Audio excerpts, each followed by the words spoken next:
I've been creating mechs for almost a decade by now, and I always end up making something big that takes a lot of time. So here's the question I want to answer. Can I make a cute little robot in only a couple of months? Welcome to Cut, Transform, Glue. The initial shape, the one piece that inspired me and really started the build in my mind was this one, a printer cartridge. I really liked that it looked so interesting and precise and yet so simple. Simplicity is always hard to achieve, so I appreciate that.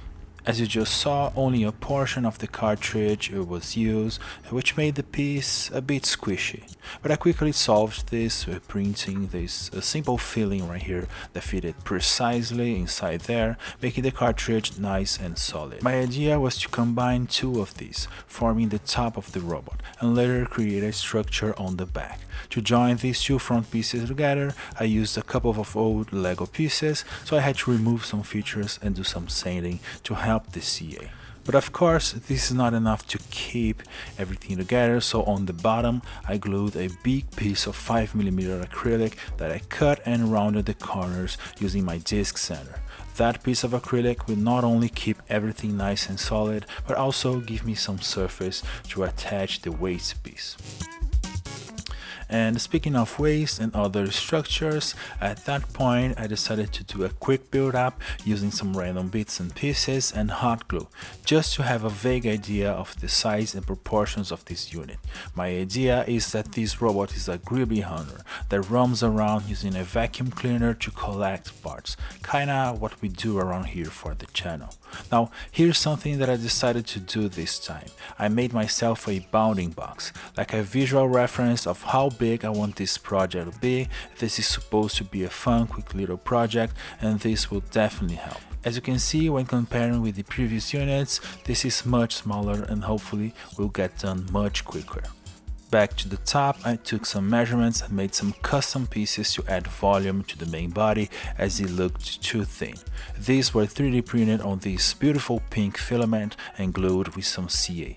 As you can see, there's a gap on one of the sides, and that's because I had an air vent shape from a dead laptop and I wanted to incorporate that. The precision of these shapes is very high and hard to achieve on a filament printer. On the bottom, I added some reinforcement pieces on each side and a couple of laser cut rounded corner rectangles on the front to begin creating an aesthetic friendly face on the little guy. I also covered the gap between the two cartridges and making the whole body a single solid piece. As I always like to do, I'll create a waist structure for the legs under the main body, so I prepared yet another piece of acrylic with another 3D printed round Greeblie, creating a big solid axle. I then felt it needed an air vent on the front, and as there wasn't any surface for that, I glued a piece of laser cut acrylic, creating a flat spot. Then I made this custom resin piece and attached it there with some CA.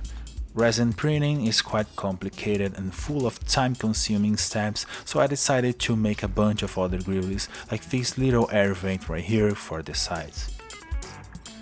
In my collection of laser cut shapes, I have a bunch of what I call some corner shapes, or something to that effect. These are either concave or round corners that I cut on acrylic, usually together on a bigger shape that I can just break apart, cause it's easier to find them that way, not to mention it saves some cutting time on the laser CNC. Then I can later glue these pieces on corners in my models using CA and some baking soda to reinforce it. These are very helpful when trying to achieve that heavy machinery look.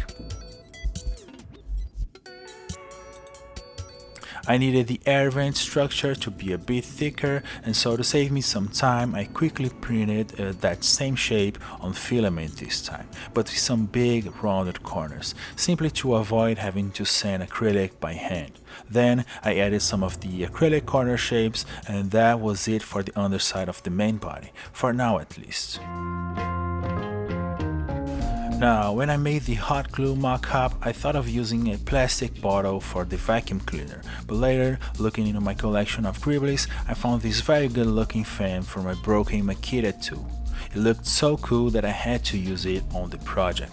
I was 100% sure I had no matching piece for this fan in my collection, so I 3D printed a perfectly matching housing for the fan on my current main printer, the Ender 3S1.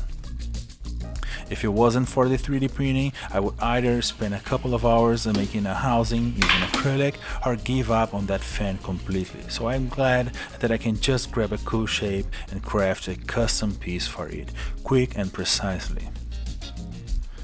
Then I covered the gap in the middle of the fan, creating a surface where I could add another detail shape, and I love that it kind of floats on the top of it. The entire frame structure connects to the main body using some good old fake Lego pieces, and it is on an angle just to break the monotony of the flat top.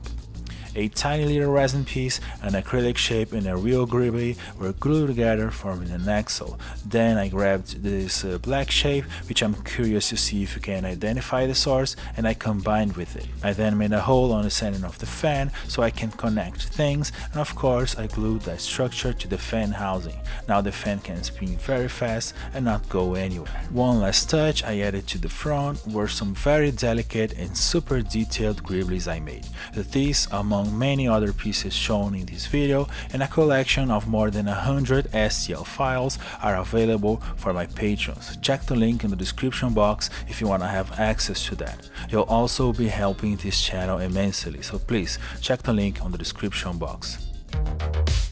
Okay, so now let's forget the top for a moment and focus on the waist, which is a super important piece for the geometry and weight distribution of the unit. I wanted to sandwich a couple of these laser cut axle shapes, but I didn't have enough of them, so yeah, I copied one using my router, which was a pretty messy process. But still, this was the quickest way I could copy some laser cut shapes, so yeah, it is totally worth it. I did then some finishing on the shapes on my disc sander and the sandwich was ready. Then off camera I prepared some other acrylic shapes and I started combining them using CA to form the basic waist structure, kinda like playing with Legos but with a basic acrylic shape. This right here was the result, a chunky and sturdy piece of acrylic, but of course it needed some detailing, so I glued some detail pieces where I felt necessary, as well as making the axle piece that connects to the main body.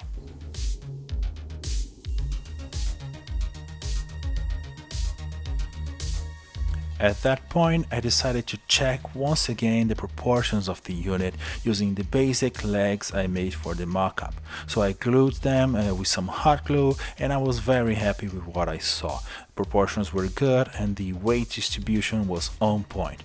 Just remember to be careful with hot glue.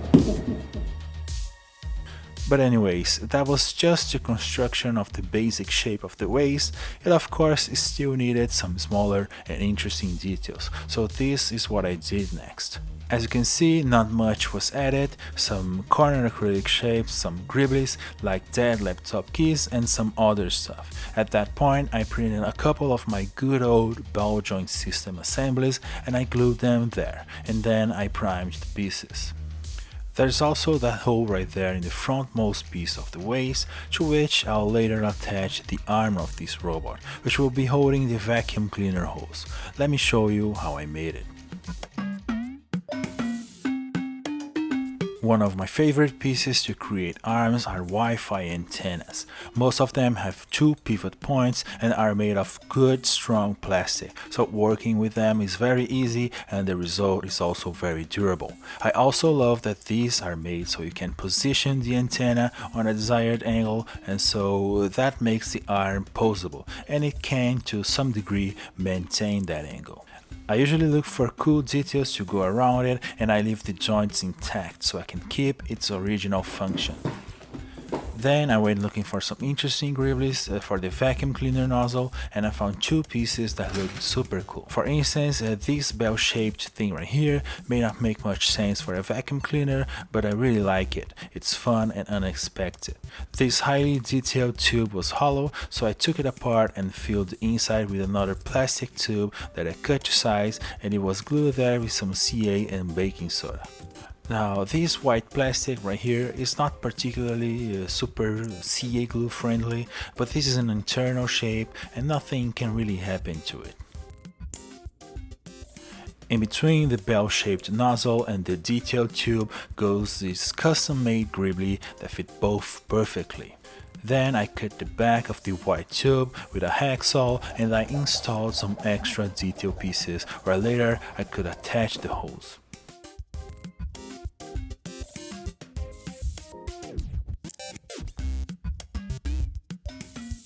The bell-shaped nozzle got me thinking of some cool extra detail that could go with it, so I 3D modeled this metal detector kinda looking thing and I carefully glued it there.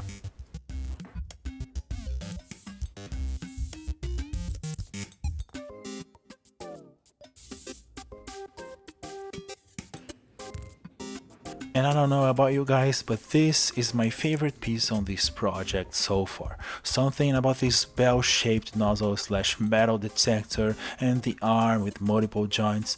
I don't know, it just works for me. Not to mention the freedom of movement that works for the model concept and makes the posing much easier. I then primed the arm and the nozzle and I attached this black temporary hose. Yeah, I'll later try to change it for a transparent hose if I can find or make one. Wish me luck. The next challenge is to create the legs for this robot, but this will probably be quick and fun as this is a much smaller project. Patreon is the platform that allows this channel to keep going, so please check the link in the description box if you want to help me and join an amazing community of model makers. And of course, as always, thanks for watching.